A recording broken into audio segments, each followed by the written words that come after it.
free the land by any means necessary. My name is Siphiwe Baleka.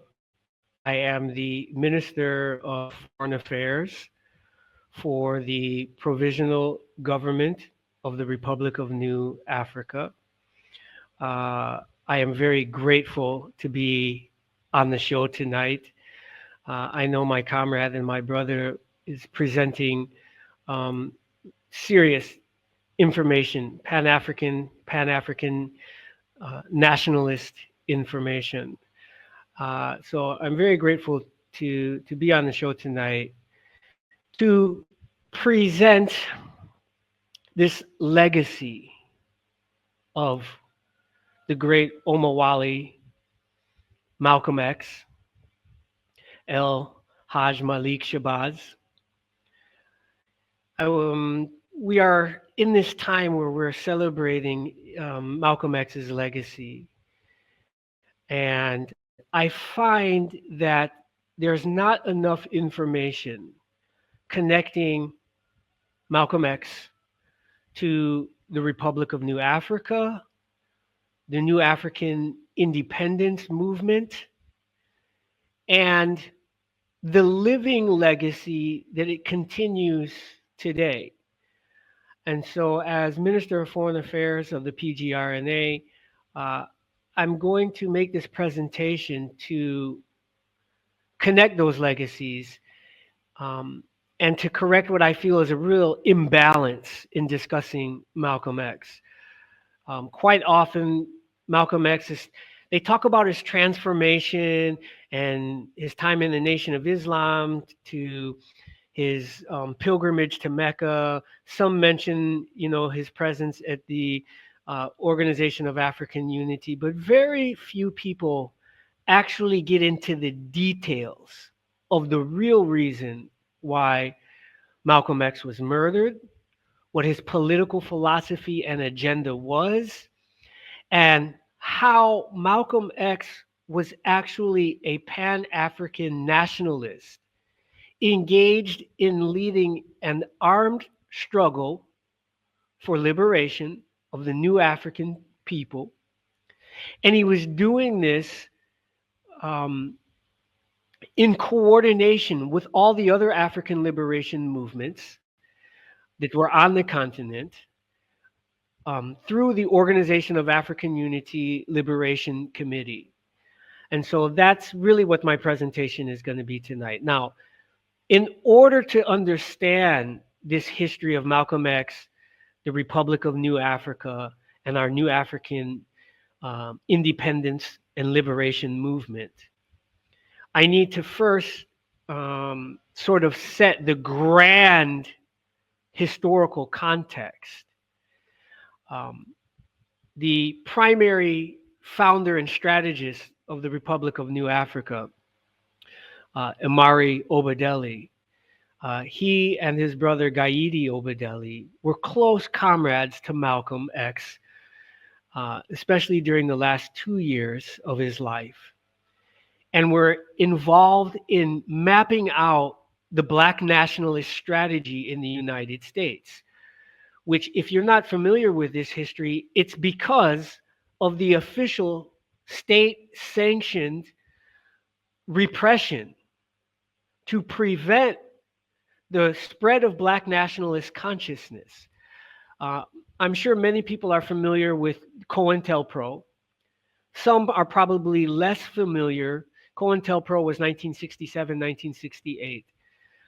Following that, in 1978, was National Security Council Memorandum 46 that expanded COINTELPRO, which was a domestic program, into an international program. And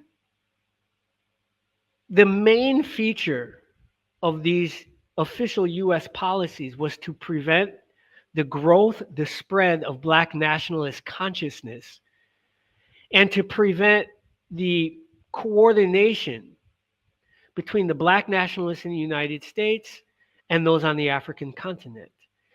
And it said that the long-range goal of COINTELPRO and NSC, National Security Council Memorandum 46, was to prevent the spread of Black nationalist consciousness in the youth. Now, this was decreed 1968. I was born in 1971. So this policy of the United States government is specifically to prevent me and others like me from existing.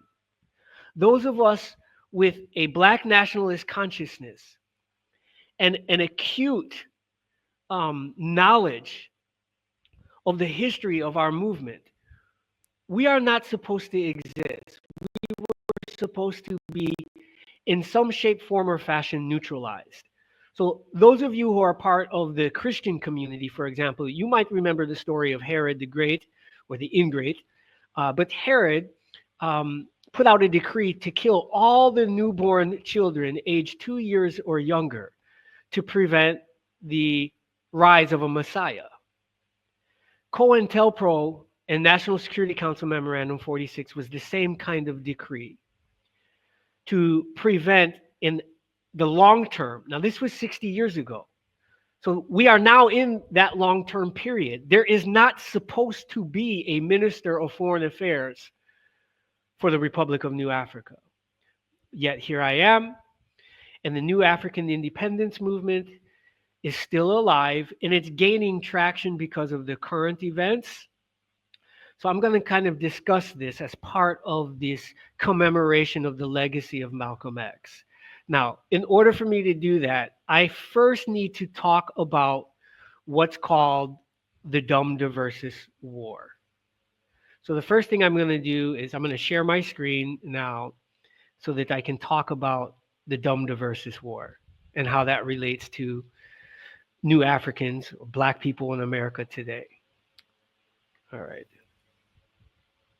The first thing I want to do is introduce what is called the Dum Diversas Apostolic Edict.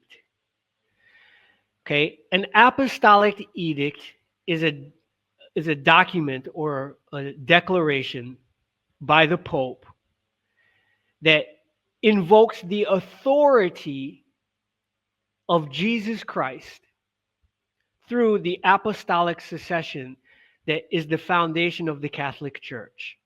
That's an apostolic decree.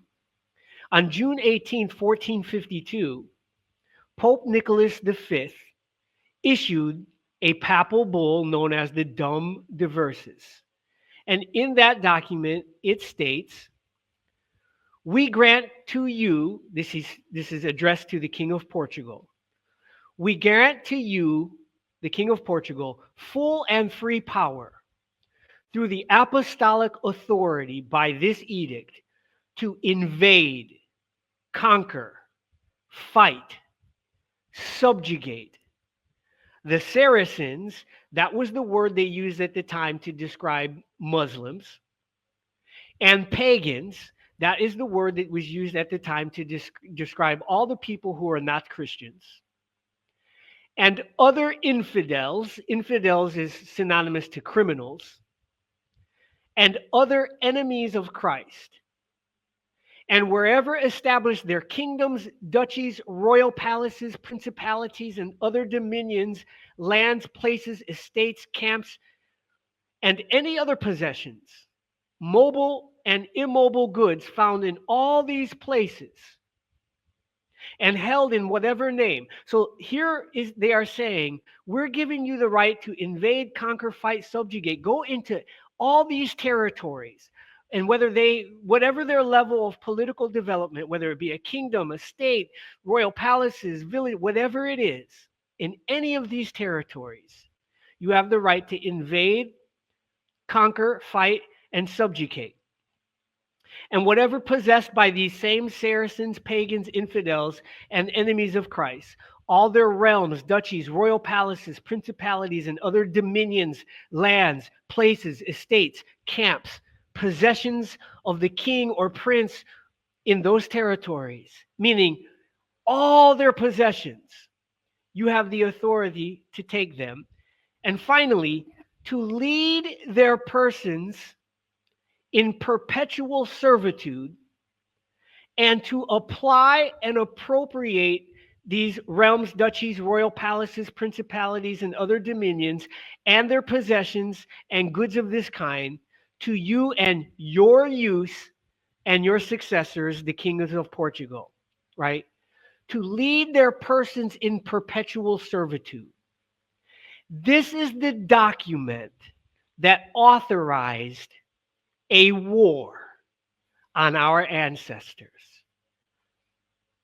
This is what started the invasion that has become known today, erroneously, as the transatlantic slave trade. I say erroneously because it was not a slave trade. When the Portuguese arrived, they did not find slave markets where there was a product called a slave where you could just go and buy and sell and trade it. That is a Portuguese creation. And it wasn't a trade, it wasn't a commercial affair. It was a war. It was a military invasion launched by this decree. So that's the context that started this whole thing that put us in a condition of slavery that resulted in ethnocide, the destruction of our entities, so that the vast majority of people in the United States listening to, and elsewhere throughout the Western Hemisphere that is listening to this right now, you don't actually know who you came from on the African continent. That's because your identity was destroyed as a result of this declaration of war. Now, let me back up just a little bit so that you can understand why this happened. All right? So, here is a map showing North Africa, the Mediterranean. And there's a place called Ceuta that is on the Straits of Gibraltar.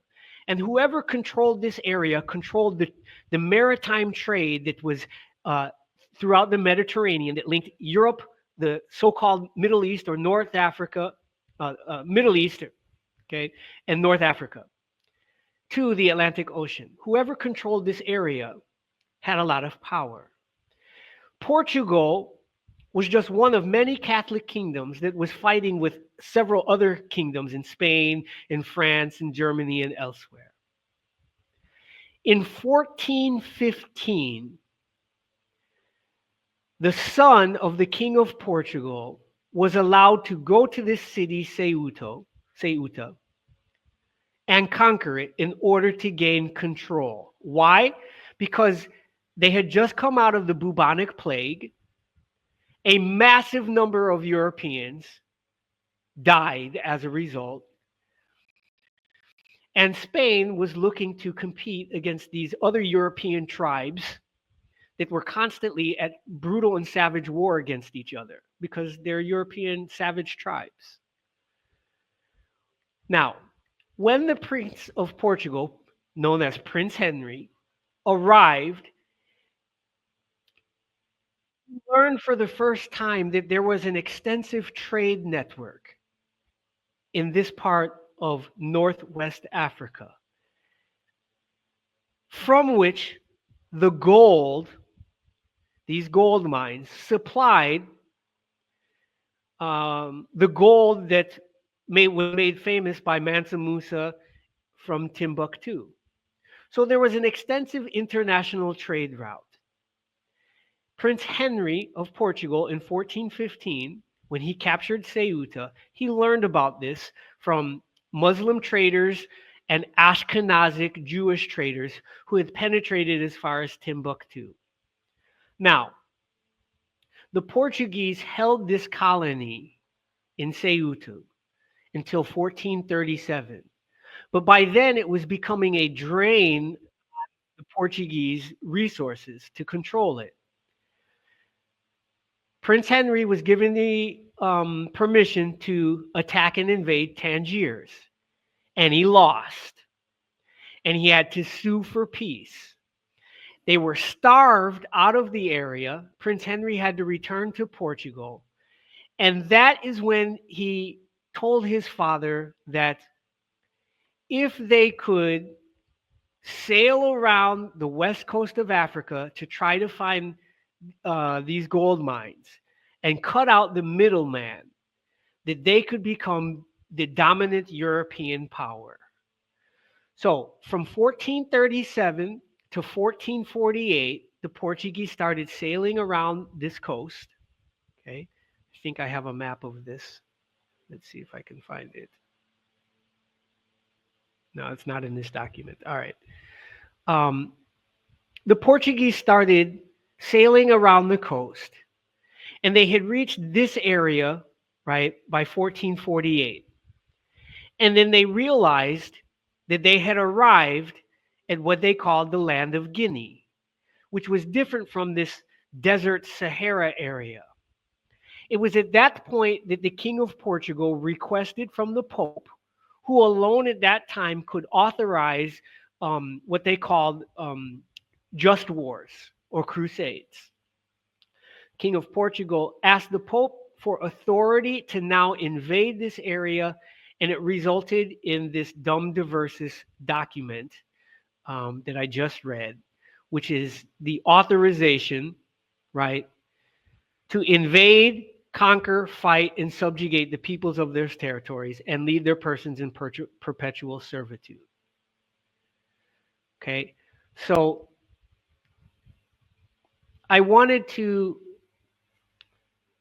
set that context and that history because it's related to Malcolm X and the Republic of New Afrika, because that is the beginning of this war against our ancestors and against us. For the next 520, well, for the next until 1860 or so, various nations were given monopoly, Dum Diversas Asiento monopoly war contracts. Originally, it was given to the King of Portugal. Then it was given to the Genoese. It was at various times given to the Dutch, the Spanish, the French, and then the British. The British held that monopoly contract with the Catholic Church that said 50% of the profits of this war would go to the Catholic Church, and the other 50% would go to the nation that held the monopoly contract. Now, the British had started to participate in this war against our ancestors in the early 1500s. I think it's like the 1530s when John Hawkins' father and then John Hawkins, sailing on three ships, one of which was named Jesus, had started to invade. But they were doing it illegally because they didn't hold the war contract. This is why they were called pirates, outlaws, according to European law. But they were engaged in the warfare as mercenaries. When the British finally got the monopoly war contract, I believe it was from 1717 to 1750, during that period, they had the exclusive right to conduct the war, capture prisoners, take all their possessions. And thus that included the British colonies in the Americas, including North America. And this is how those colonies like Rhode Island, Massachusetts, New York, Pennsylvania, Connecticut, how they got involved in this war. Then when those colonies decided to federate themselves through the Continental Congresses that established the United States of America, they decided in, let me see if I can pull it up here. They decided in Clause 1, Section 9, Article 1 of the Constitution of the United States that, and now I'm quoting, the migration or importation of such persons as any of the states now existing shall think proper to admit shall not be prohibited by the Congress prior to the year 1808, but a tax or duty may be imposed on such importation. That clause of the Constitution basically extended what was the British colonies' right under the British monopoly war contract to engage in the trafficking of prisoners of war. When the United States was formed, Clause 1, Section 9 of Article 1 of the Constitution extended legally the trafficking of the prisoners of war until 1808. So this is what Omowale Malcolm had understood and began teaching as the true narrative that we were never taught about the history of African people in the United States of America. Now, what does this have to do with the legacy of Malcolm X? Well, in 1961, 1962, Black people in America had become fed up with the limited progress of the civil rights movement, whose crowning glory or victory was the Brown versus Board of Education decision that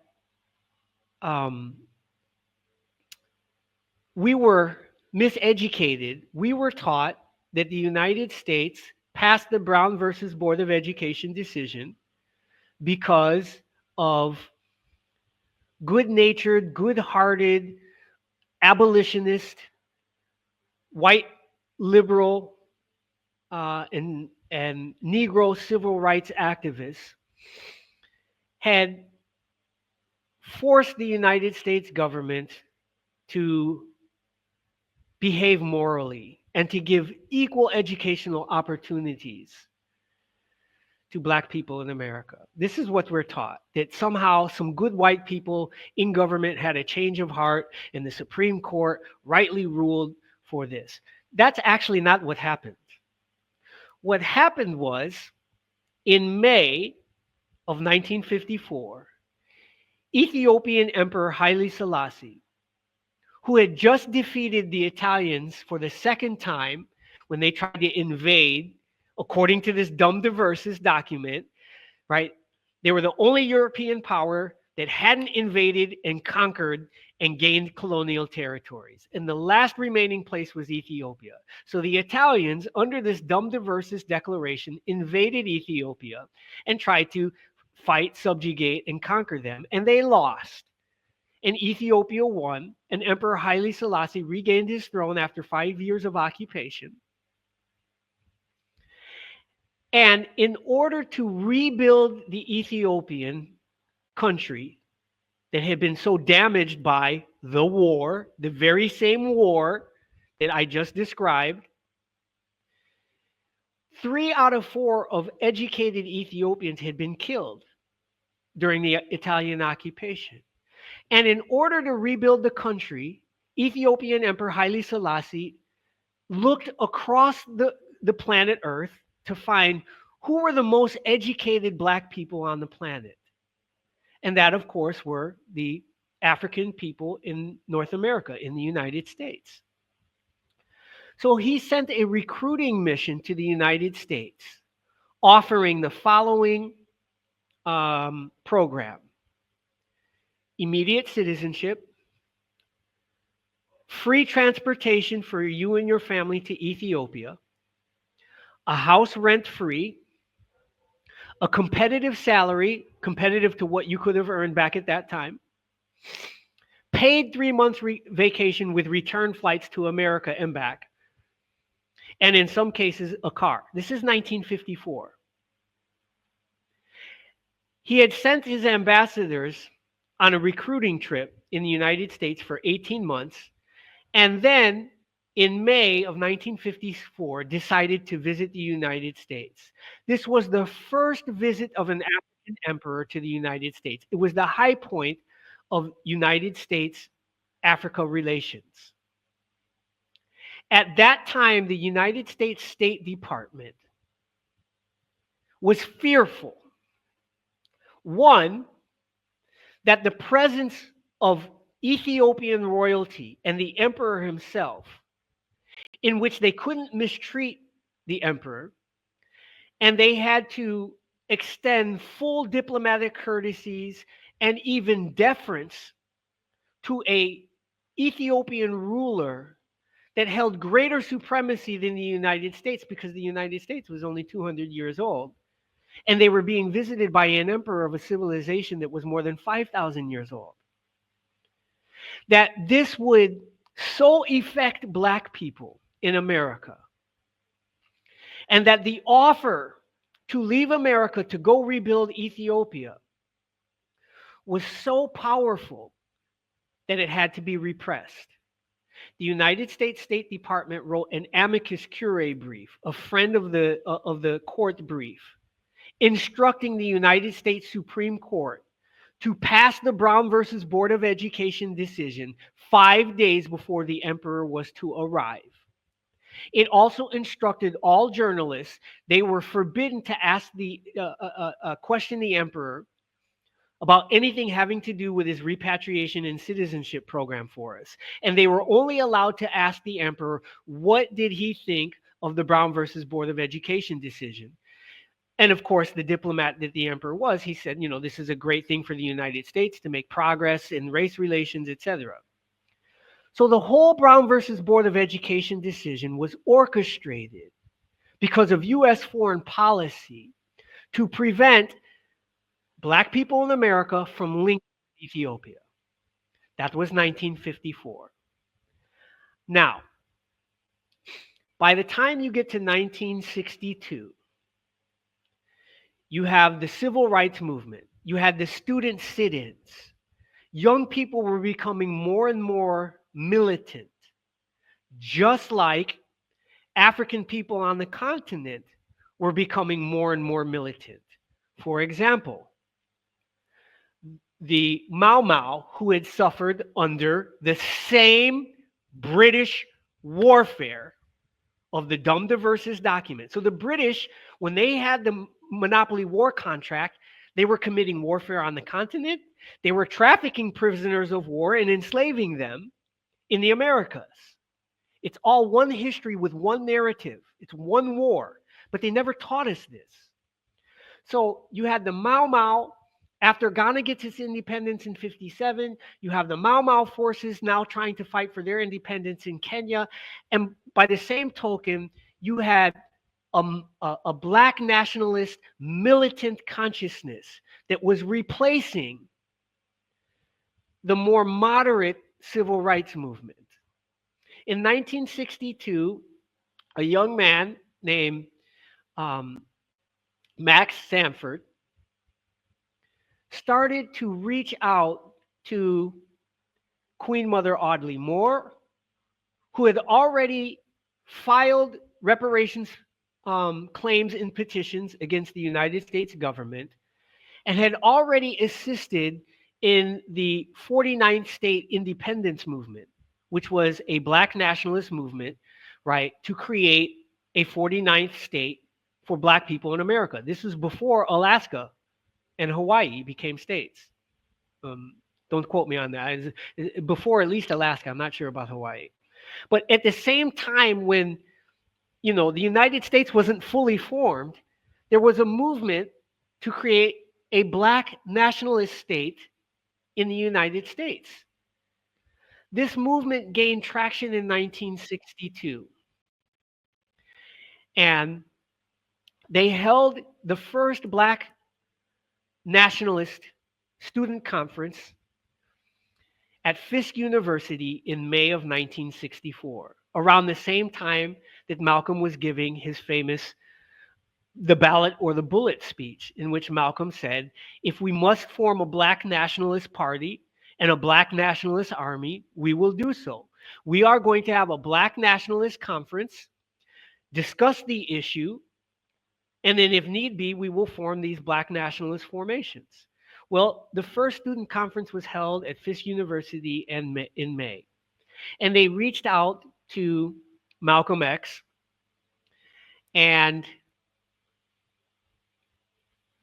asked him to get involved as a field marshal, and that they would form underground cells that would provide self-defense for the young militant students in the civil rights movement, in SNCC, in CORE, all the things that were going down in the South, that there would be an armed militant wing to support them. Now, by the time that Malcolm went to the Organisation of African Unity in 1964, there were 33 independent African governments, heads of state, who made it their number one priority to rid the rest of the continent that was under alien and foreign domination as a result of the colonial white settler occupiers that were the result of this Dum Diversas declaration of war, because remember, it gave them, the holders of these war contracts, the right to invade, fight, subjugate, and take all their possessions. So the result of this declaration of war was white colonial settlerism in our African territories, who then met at the Berlin Conference, which was sort of a settlement of the war claims of the European tribes who had occupied. In order to prevent the savage fighting amongst the European tribes, they decided on some rules of engagement about who would control the territories, the spoils of war. And so each colonial occupier settler power got certain parts of the continent as long as they could occupy it, and hence the era of colonization in Africa. While you had in the West and in the United States the transformation, the end of chattel enslavement, and the beginning of the Jim Crow era. All right, so all of this is going on. By 1964, Malcolm X goes to the Organisation of African Unity, and he says, and I'm paraphrasing now, basically, hey, listen, we are African people, and we're fighting for our liberation from alien domination. We live in an alien territory.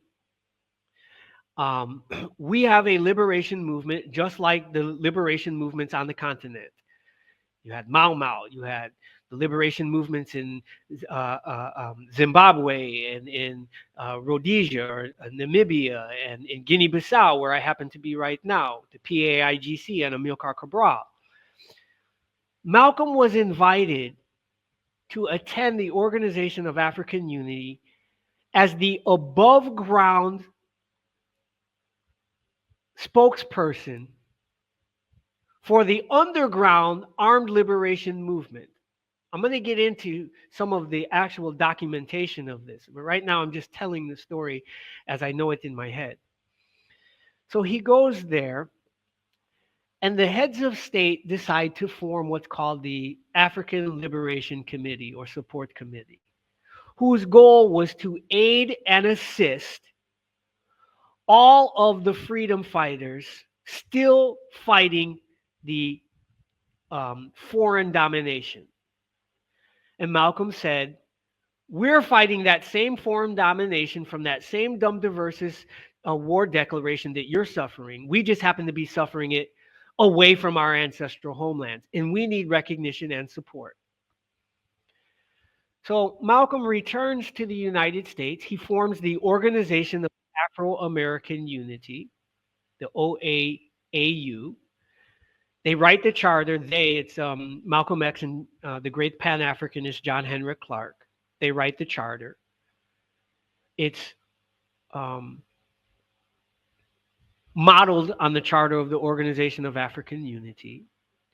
And there was an explicit agreement between the leaders of what is now called the Revolutionary Action Movement, RAM, Revolutionary Action Movement, that they would be the underground armed political and military wing, and Malcolm would be the above ground spokesperson. This is why Malcolm was invited to the OAU, and he was housed on the ship called the ISIS with the other liberation leaders. Malcolm made such an effect on the heads of state from Burundi, Kenya, and Tanzania that he was later that year in October invited to go to Dar es Salaam, Tanzania, which was the headquarters of the Organisation of African Unity's Liberation Committee. This is where all the liberation movements sent their representatives to coordinate their actions and to receive assistance. Let me give you another example. Nelson Mandela, in his early years when he was a lawyer, he wasn't a freedom fighter yet, he was a lawyer. He had been in prison, and when he came out of prison, the first place he went to was Ethiopia. Why? Because Ethiopia was free, they had their sovereignty, and because they were respected as a nation, they were able to buy as many weapons as they wanted. And so Ethiopian Emperor Haile Selassie bought twice as much weaponry than was needed in Ethiopia, with the express purpose of giving that weaponry to the remaining territories and freedom fighters who were fighting for African liberation. Malcolm X, after his meetings in Dar es Salaam at the headquarters of the African Liberation Committee, was to be included in that support. Just like Mandela, he went to Ethiopia. He was personally trained by the head of the Ethiopian army and returned to Azania, South Africa, not as a lawyer, but as a freedom fighter, as a guerrilla fighter. So the instructions that the liberation movements were given at that time in 1964 was, in order to qualify for financial assistance, military aid, military training, and diplomatic assistance, you had to do two things. First, you had to form a united front that spoke for the entire nation of people seeking independence. And two, you had to demonstrate effective military capacity, because they weren't going to waste resources on people who weren't serious and understood that they had to fight to defend their freedom and sovereignty and to gain their independence. They didn't want fakers. They wanted real revolutionaries who understood the price that had to be paid for freedom. Malcolm had to demonstrate that he had a united front and that he had an effective command and control that could engage in effective military operations. This was a reality. 1963, 1964, 1965. This is the reason why Malcolm X was not allowed to enter France in November. And this is the reason Malcolm X was assassinated in February 1965, as he was about to formally announce and begin the real education of the OAAU. He had already gotten nominal agreements from Martin Luther King, and that was the signal that Martin and his Christian followers, primarily in the South, with Malcolm and his followers, militants and Muslims, primarily in the North, were coming together into one united front organization.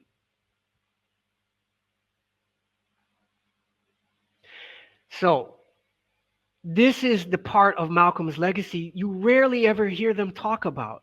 So let me share my screen again. Let me do this. This is from my New African Diplomatic Civil Service course to certify new African diplomats engaged in negotiating reparations and repatriation. All right. This is a section where I'm teaching about the Revolutionary Action Movement, right? So in this section, Muhammad Ahmad, Maxwell Stanford, continues in his book, We Will Return in the Whirlwind, Black Radical Organizations 1960 to 1975. He writes, during the summer of 1964, RAM concentrated on building secret political cells in different parts of the country. These cells were to remain underground and to develop an underground movement. They were to be the support apparatus for field organizers who were openly trying to transform the civil rights movement into a revolutionary Black nationalist movement. These cells were to finance the activities of the field organizers and the Liberation Army, once developed, to hide the organizers when forced underground, to provide the liberation forces with supplies and intelligence information on the activities of the racist governmental apparatus. RAM would organize demonstrations around local issues, but never use the name RAM. RAM would have educational and ideological study groups under its name. RAM was a secret cell type of organization. Sister Y was asked the question, what type of organization was RAM? She responded, if you were part of the study group or part of the cell, that's all you would know. All recruitment into the organization was made by personal contact. There were no RAM offices after 1964, and one could not join the organization by mail. The recruiter was responsible for new recruits. All new recruits had to first be involved in a RAM front and were evaluated on their work within the front activities. If they were approved, they had to submit a written and verbal report and pass orientation, before being considered a RAM member. There were 3 levels of membership in the organization. Those who were professional, full-time field organizers, members having completed orientation 2, paid dues, met the standards for the main criteria of cadre, and were considered active members, and secret members who gave the organization financial support. The RAM organization had 3 different types of cells or units. Area units were established in a community with members living in the same area where the unit was established. The area unit tried to gain as much influence as possible in the community by organizing around local community issues. Work units were set up in the factories, job sites, or industries. They organized the League of Black Workers. Political units were organized to actively infiltrate the civil rights movement and lead the Black liberation movement. There was a strict code for RAM cadres. So they had a code, they had rules for the safekeeping of secrets, right? Few officers of RAM were ever known. The RAM organization was based on collective leadership, and democratic centralism was its internal organizing principle. The RAM organization had a youth section called Black Guards. The role of the Black Guards was to protect RAM leadership and to purge the African-American community of counter-revolutionaries. The Black Guards were to be the forerunner of the Black Liberation Army. RAM also established rifle clubs in various northern communities. Many times, followers of Malcolm X were part of an alliance inside these rifle clubs. RAM infiltrated the Congress of Racial Equality, CORE, in several cities: Chicago, Cleveland, Brooklyn, and Philadelphia. RAM members were members of Northern SNCC chapters and Deacons for Defense members. RAM's strategy was to push the bourgeois reformers as far up-tempo as fast as possible, while at the same time laying a foundation for an underground movement. RAM received repression and investigation from the U.S. government and the local Cleveland police intelligence units soon after Malcolm X's assassination. Okay. At the same time, for example, at the same time that this was happening, you had, for example, Amilcar Cabral and his armed liberation forces that received the same kind of support from the African Liberation Committee that our new African forces were to receive. This was going on in the continent, right? Um, and so these are some of the publications from the official Revolutionary Action Movement periodicals. You can see, right, the way the press was treating this. Is black war imminent? There was a real fear, especially since, let me go back. So this is all part of my course to become a new African diplomat. And it's 5 courses. In course number 4, colonialism, decolonization, independence, and the right to self-determination, we have chapters. So in lesson 19, for example, let's take a look at this. So we have 1962. All of this is prehistory to the Republic of New Afrika. That if you don't understand this, you can't understand the Republic of New Afrika. All right. So 1962, Haile Selassie addresses the conference of the Pan-African Freedom Movement of East and Central Africa. So they're talking about liberation in 1962 in East and Central Africa. Nelson Mandela goes to that conference. Here's what he says. Here, for the first time in my life, I was witnessing black soldiers commanded by black generals, applauded by black leaders, who were all guests of a black head of state, Haile Selassie. It was a heady moment. I only hoped it was a vision of what lay in the future for my own country. Mandela returned to Ethiopia 4 months later to receive military training from the experienced Brigadier General Tedesi Biru at Kolfe Training Center and stayed for a month. In his book, Long Walk to Freedom, he wrote about his training in Ethiopia. I felt myself being molded into a soldier and began to think as a soldier. To think as a soldier thinks, a far cry from the way a politician thinks. Okay? At that same time, Harold Cruz writes this essay called Revolutionary Nationalism and the Afro-American that everybody was reading in 1962. And he says, from the beginning, the American Negro has existed as a colonial being. His enslavement coincided with the colonial expansion of European powers and was nothing more or less than a condition of domestic colonialism. Instead of the United States establishing a colonial empire in Africa, it brought the colonial system home and installed it in the southern states. When the Civil War broke up the slave system and the Negro was emancipated, he gained only partial freedom. Emancipation elevated him only to the position of a semi-dependent man, not to that of an equal or independent being. The Negro is not really an integral part of the American nation beyond the convenient formal recognition that he lives within the borders of the United States. The only factor which differentiates the Negro status from that of a pure colonial status is that his position is maintained in the home country in close proximity to the dominant racial group.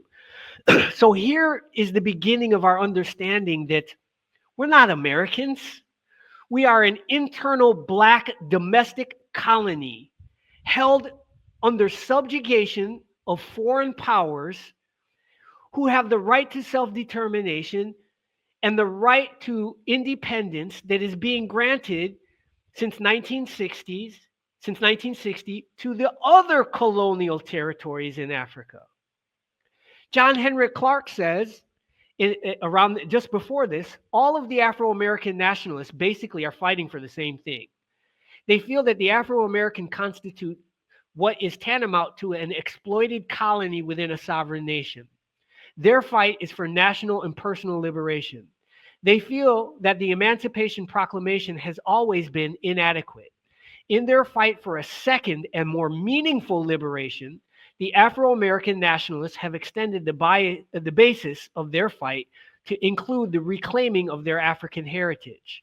In identifying their fight for national liberation with the new resurgence of Pan-Africanism, which is actually an Afro-American creation, The Afro-American nationalists have realized the importance of Pan-Africanism not only as an instrument for the unification of Africa, but as a broader means for the unification of all people of African descent the world over. So in 1962, okay, 2 years before Malcolm goes to the Organization of African Unity, you have the African Nationalist Partition Party of North America. Okay, this African Nationalist Partition Party of North America, basically, its purpose is the development of revolutionary territorial nationalism in the United States, and also includes the formations of the African Nationalist Partition Party of North America, the African Descendants Nationalist Independence Partition Party, and the Provisional Government of the African American Captive Nation. The goal is to establish an African state in America by 1972. All leaders must be educated by their own people in their own aims. Our present leaders are not. That is why our power is wasted.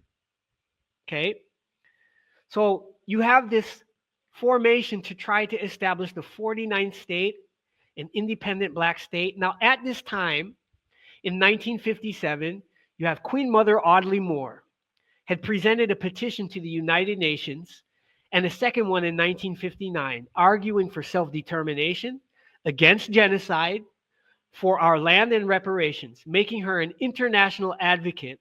Interviewed, and in an interview, Moore explained the petition in which she asked for $200 billion to monetarily compensate for 400 years of slavery. The petition also called for compensation to be given to African Americans who wish to return to Africa and those who wish to remain in America.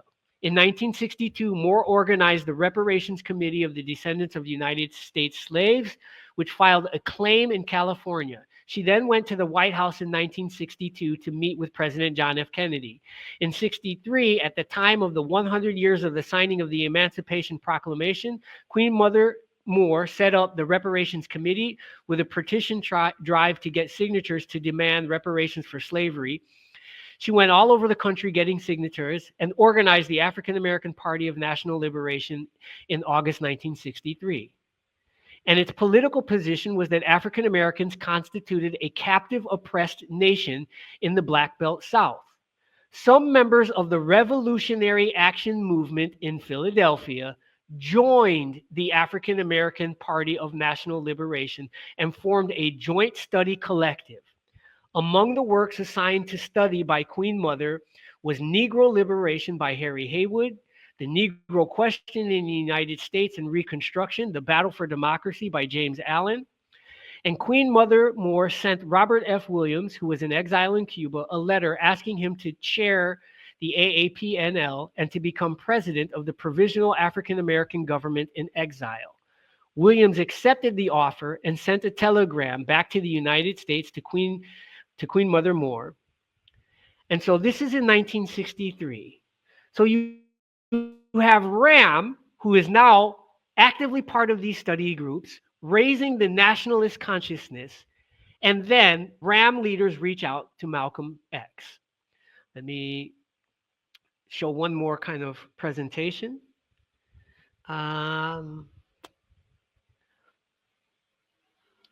Malcolm X, the Organization of African Unity, and the Liberation Community, and the Liberation Committee, excuse me. All right. So, for example, here is a picture of Malcolm X in Dar es Salaam. Most of us have never seen this picture.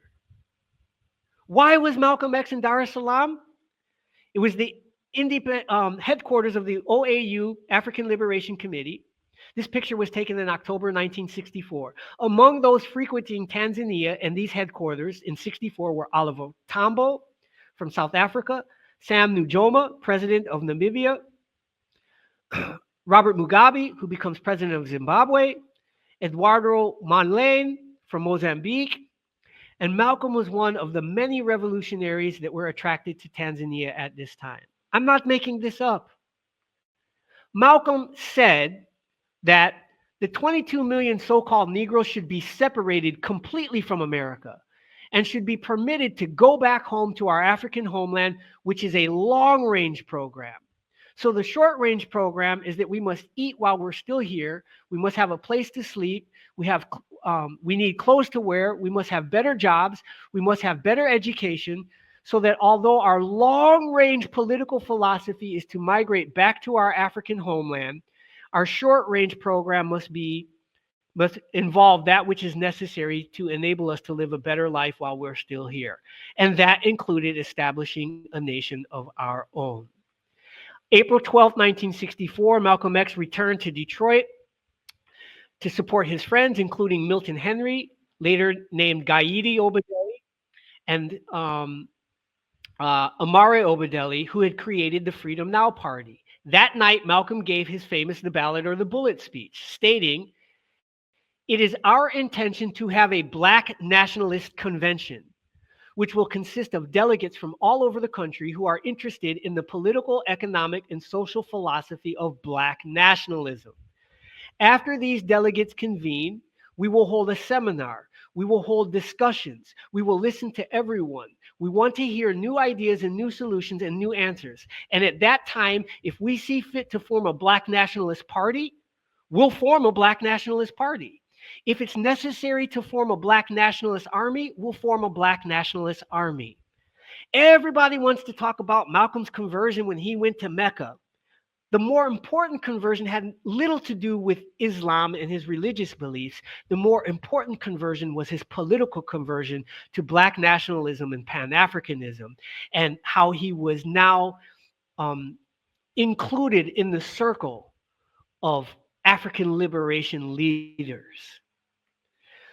By the spring of 1963, RAM had become known in Philadelphia. So my course goes into the history. I'm going to skip a lot of this, but I want to get to this part. Let me make this bigger so we can see it. Right here is the Organization of African-American Unity, its pamphlet and charter. Okay. All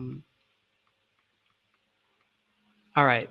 So in the book From Civil Rights to Black Liberation, Malcolm X and the Organization of Afro-American Unity, William Sales notes, paralleling these discussions and in as much secrecy were discussions Malcolm X had with RAM through its field secretary, Muhammad Ahmed, Max Stanford. As Ahmed remembered it, in June 1964, he and Malcolm worked out the structure of a revolutionary nationalist alternative to be set up within the civil rights movement. They also outlined the role of the OAAU in this alternative. The OAAU was to be the broad front organization and RAM the underground Black Liberation Front of the USA. Malcolm, in his second trip to Africa, was to try to find places for eventual political asylum and political military training for cadres. While Malcolm was in Africa, the field chairman, Ahmed, was to go to Cuba to report the level of progress to Robert Williams. As Malcolm prepared Africa to support our struggle, Robert F. Williams would prepare Latin America and Asia. During this period, Malcolm began to emphasize that Afro-Americans could not achieve freedom under the capitalist system. He also described guerrilla warfare as a possible tactic to be used in the Black liberation struggle here. His slogan, "Freedom by any means necessary," has remained in the movement to this day. These discussions, in fact, reflected the impact of Malcolm's interaction with the representatives of national liberation movements and guerrilla armies during his trip to Africa. He was very much focused on establishing an equivalent structure within the African American freedom struggle. On June 14, 1964, the Sunday edition of the Washington Star featured an interview with Malcolm X in which he announced the formation of his new political group, the Afro-American Freedom Fighters. In his interview, Malcolm X emphasized the right of Afro-Americans to defend themselves and to engage in guerrilla warfare. A change of direction was rapidly made, however, as Ahmed reported. Malcolm's premature public posture on armed self-defense and guerrilla warfare frightened those in the nationalist camp who feared government repression. They feared giving public exposure to organizing efforts for self-determination and guerrilla warfare. Malcolm agreed, and the name of the new organization became the Organization of Afro-American Unity. The OAAU was to be the organizational platform of Malcolm X as the international spokesperson for RAM's revolutionary nationalism. But the nuts and bolts of creating a guerrilla organization were not to take place inside the OAAU. The OAAU was to be an above-ground, united front engaged in legitimate activities to gain international recognition for the Afro-American freedom struggle. So, Malcolm gives a speech in June 28, 1964, the OAAU founding rally, right? He goes to the OAAU, he delivers this memorandum, right? And then after the memorandum, right, he talks about bringing the United States before the United Nations, the International Court of Justice. Okay? And he says, so our next move is to take the entire civil rights problem into the United Nations and let the world see that Uncle Sam is guilty of violating the human rights of 22 million Afro-Americans. Now, in an interview with Milton Henry, Gaidi Obadeli, he's asked the question, by the way, Brother Malcolm, before we close, did you receive any promises of assistance or help from any of the African nations? Malcolm X replied, oh yes. Several of them promised officially that come the next session of the UN, any effort on our part to bring our problem before the UN, I think it is the Commission on Human Rights, will get support and help from them. They will assist us in showing us how to bring it up legally. Here's Malcolm X with the liberation leader from Zanzibar, Babu, just to show you the kinds of relationships that Malcolm was building at the time. Okay? So after Malcolm submits that memorandum, after he speaks at the OAU, I've compiled in my course all of these speeches that Malcolm gave after that, where he starts talking about his political vision, right, and independence and liberation and Pan-Africanism. If we want to be true to Malcolm X's legacy, we have to study very carefully all of those speeches he gave in October, November, December of 1964, and January and early February of 1965, where he lays out the political philosophy. Now, he did this to one of his students named Y.N. Cly, Yusuf N. Cly. Yusuf N. Cly, when Malcolm was assassinated, fled to Canada, where he was the chairman of the OAAU Canada chapter. He had made 80 recordings with Malcolm before he was assassinated on what they were supposed to do. This is why he was the chairman of the OAAU Canada. Dr. Cly helped establish the first and only independent Black law school in the United States. It was originally called the National Council of Black Lawyers School of International Law and Diplomacy. It was later renamed for Fred Hampton. That school was in Chicago, Illinois.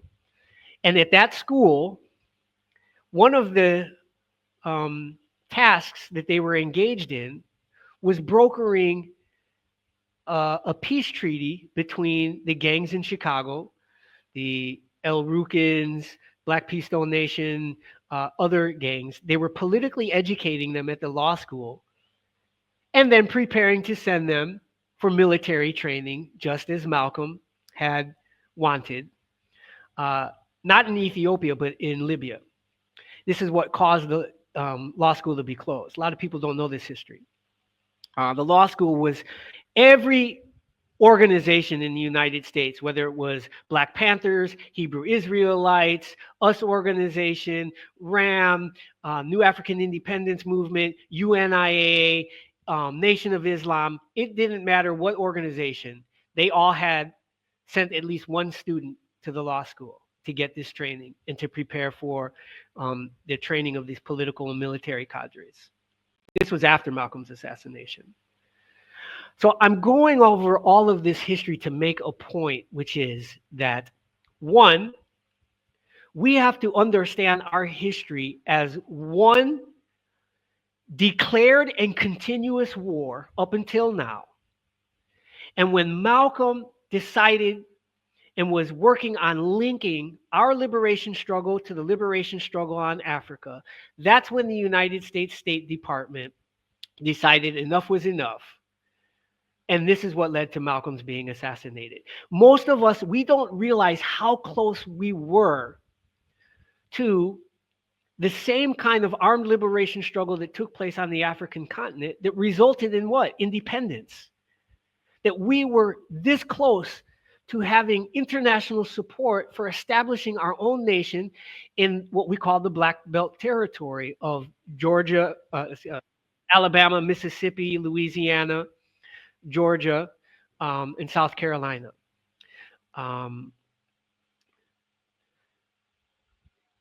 It's a history that we weren't taught, that we have to now, a new narrative, a new paradigm. All of this led to when Malcolm was assassinated, his students, and Dr. Wyan Clyde was one of my mentors, which is why I do what I do now, right? His students and associates at that time formed the Malcolm X Society. And in 1968, they held that very Black nationalist government conference that Malcolm was talking about. They held it. And on March 31st, 1968, it was over 500 militant activists that were there, declared independence for the Republic of New Afrika and set up a provisional government that was supposed to receive assistance from the Organisation of African Unity's African Liberation Committee. It was around this time that you had the FBI COINTELPRO memorandums that were sent to, I don't know, 24, 26 field offices around the country saying that the growth of this Black nationalist consciousness is the number one national security threat. And so they outlined a program to neutralize, discredit, do whatever they could to stop it. A 1969 Newsweek poll showed that 29% of Black people in America under the age of 30 wanted a government of their own and felt it would take armed struggle to get it. This was a Newsweek poll. So Black nationalist consciousness was on the rise. It was growing. And the United States government wanted to do whatever it could to stop it. So not only did they assassinate Malcolm X, they ended up assassinating Fred Hampton, Mark Clark, a whole bunch of other new African independence leaders. And if they weren't killed, they were set up and imprisoned. Some of them still in prison today, like Mumia Abu-Jamal, just to name one. And they said, at all costs, prevent the growth of Black nationalist consciousness in the youth. I was a youth yet to be born at that time, 3 years later. I'm never supposed to know this. You're not supposed to ever be getting this information. This is why it's new to so many of you now. Why did I never hear about this? All you were ever taught was the civil rights integration struggle to become part of the United States. They completely eradicated our consciousness that there was a greater movement immediately following for the independence of our people. And so when Malcolm went to the OAU, guess what? 10 years after that, Queen Mother Audley Moore was invited as an honorary representative of the Nationalists in the United States to address the 9th summit of the Organization of African Unity. That summit was held in Kampala, and she was invited by Ugandan President Idi Amin. She told the heads of state, look, we already told you we need your assistance. We are fighting for our liberation. We want you to bring our case before the International Court of Justice, and we want you to help us conduct a plebiscite for self-determination, and we are demanding in the first 25 years $200 billion to fund our new government. She said that at the summit of the Organization of African Unity in 1975. The response by the United States government was National Security Council Memorandum 46 that they issued 3 years later in 1978 that extended COINTELPRO, which was a domestic military escalation, to now include African heads of state and liberation movement leaders, and to prevent at all costs what? The linking of our nationalist movement, our liberation movement, with the liberation movement still in Africa, because remember at this time, you don't have Namibia, you don't have independence in Zimbabwe, you don't have independence in South Africa yet. They're still colonized, just like we're colonized in the United States. This is the early history of the Republic of New Afrika, of which I now serve as the Minister of Foreign Affairs in the Provisional Government. I was appointed January of 2023. And by February 3rd, the first thing that I did as Minister of Foreign Affairs was to submit a request for the African Union, which succeeded the Organisation of African Unity, to renew our status, our observer status at the African Union. The observer status that was originally given to us through Malcolm's OAAU. We want to renew that status. And we want to be able to provide the proper narrative that there is still a subjugated nation suffering foreign domination that is an internal Black domestic colony of the United States that is still struggling for its sovereign independence. They don't want this to happen at all. 3 days after I raised this issue at the United Nations during the United States Fifth Periodic Review under the International Covenant on Civil and Political Rights, they broke into my house in Guinea-Bissau and stole my laptops. Took nothing else. I say all of this to say that this war that was launched on June 18, 1452 still continues. If you have not yet been released and repatriated, if you have not yet had a chance to express what form of reparations you want through a plebiscite, then you are still living under foreign domination. And when we raise this issue, when Amara Obadeli and Gaidi Obadeli raised this issue in 1973 before the United States courts admitted that the 14th Amendment, it was not yet clear or determined if the 14th Amendment properly converted the emancipated chattel slaves into United States citizens. Because the 14th Amendment is an offer of citizenship that requires our informed consent. We were never asked if we wanted to go back to Africa, our ancestral homelands, form a nation of our own,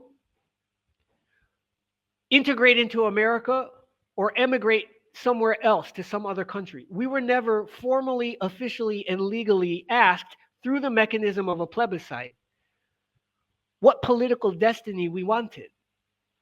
And so when they teach you that the 14th Amendment made us citizens, that's a lie. It offered us citizenship, and we never went through the procedure of formally accepting or rejecting it. And this is why the United States government, in its Article 3 briefs, 1973, admits that that question, whether or not we have been properly converted to United States citizens, can only be decided in a court, in an international court, following universal principles of law. This is why it can't be decided in a domestic court, because a domestic court is national law. They don't have to respect universal law. By definition, it's its own domestic national law. So this is why there is an ongoing campaign right now, which I lead, to raise the fundamental legal questions before the International Court of Justice. This is Malcolm X's legacy. This is what he started to do in 1964. This is what he escalated in 1965. This is why he was assassinated. This is his unfinished business that was then taken up by the Malcolm X Society, which held that National Black Government Conference, and in March 31st, 1968, declared independence, which established the Provisional Government of the Republic of New Afrika. If you want to continue Malcolm X's legacy, getting involved in the Republic of New Afrika is the most direct way to do it. Supporting, right, the plebiscite campaign that we are running, and the campaign to bring our reparations claims before the International Court of Justice is all part of Malcolm X's legacy that survives today. So I'm going to land there. I've talked for an hour and 17 minutes. Time flies when you are in the spirit and doing what you are called to do, and this is what I have been called to do. I have a course. It's the New African Diplomatic Civil Society course. It's 6 courses, 5 textbooks. It takes about a year to complete. If you want to get the history, the education, and the training so that you can be part of organizing the plebiscite and negotiating reparations at an international level, then I would invite you to join the course. And I really want to thank my comrades, right, that have asked me to be on this platform to talk about Malcolm's legacy, talk about the Republic of New Afrika. There's a lot more that I'd like to talk about, but we're already an hour, almost 20 minutes into it. I could talk more about specific Republic of New Afrika history. Maybe I'll do this at another time, but I just wanted to honor brother and comrade Malcolm X's work, his legacy, his Pan-African nationalism, and the work that he initiated that is unfinished, that our generation must complete.